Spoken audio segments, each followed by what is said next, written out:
నాటకాలు హైదరాబాద్ లో ఉన్నప్పుడే కలవు. మేడం మీ అలా హ్యాపీగా ఫీల్ అయ్యారా? ఎలా ఫీల్ అయ్యారు? ఏంది వచ్చింది కరెంట్ పోయింది అండి, అదేం పోలికని.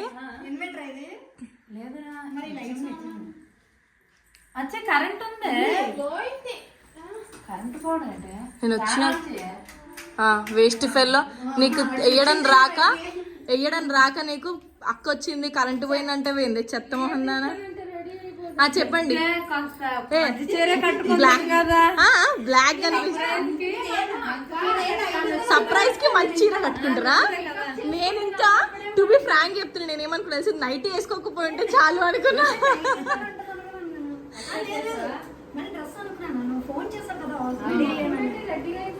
సో ఇదే అనమాట మా సర్ప్రైజ్. సో మీకు ఎలా నచ్చిందో చెప్పండి. And please do like, comment, share and subscribe to my channel. By by.